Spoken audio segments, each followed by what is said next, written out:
with me now, and we will ascend together! If you've played a Command & Conquer game before, you'll probably be surprised the high-energy real-time strategy has been replaced by a tactical kind of game more akin to Dawn of War 2. No base building, smaller control groups, and a focus on team tactics over traditional strategizing.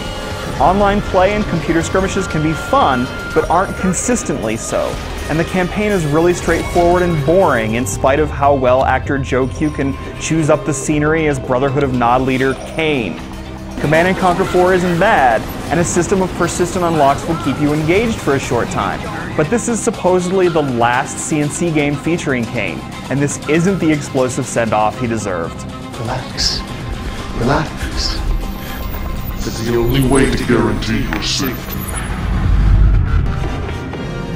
Focus on online play is immediately apparent.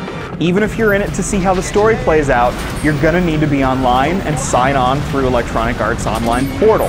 You enter a chat channel from the moment you start and can invite other players to parties from there if you want.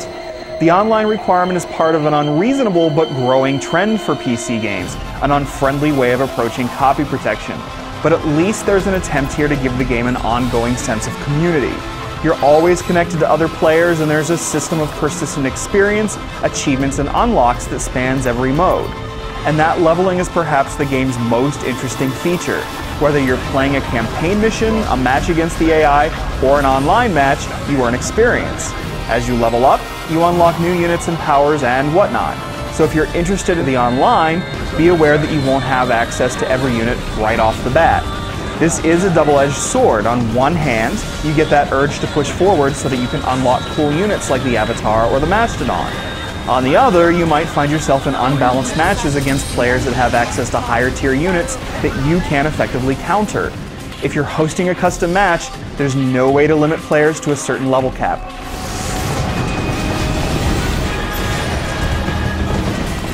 But the online play is at least enjoyable.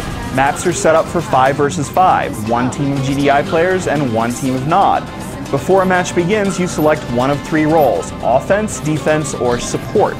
If you like rolling over the opposition on the ground, go with offense, since that's where you'll find all the tanks, like scorpions and mammoths.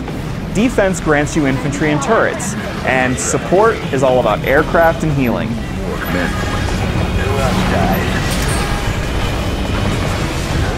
When you choose your role, you drop your assigned walker onto the map.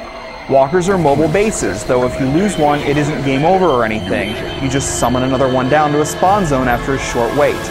And dismissing your walker to summon down a different type is actually a valid strategy. From here, your team tries to dominate the map by capturing towers. The more towers you capture, the faster you accumulate points. The team to reach the point limit is the winner. It can be fun, particularly when things come down to the wire and when teams click together really well. Beating good players means exploiting the rock, paper, scissors relationships of your units and micromanaging your special abilities. You also need to grab scattered Tiberian crystals and bring them back to a spawn zone to gain access to your upgrades, better units, and better powers.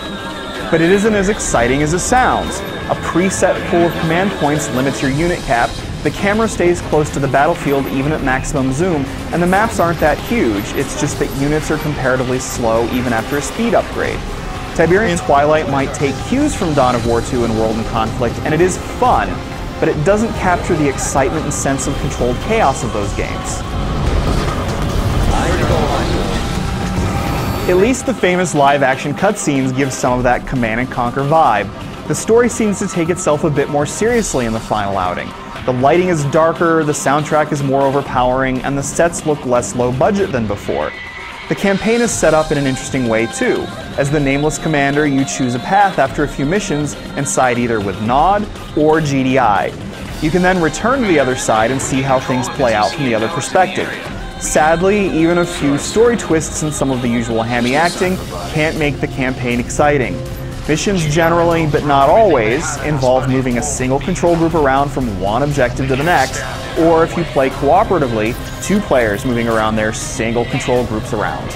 The missions are sort of short and there aren't many of them to begin with, and the ending, well, let's just say that the ending doesn't do the series proud.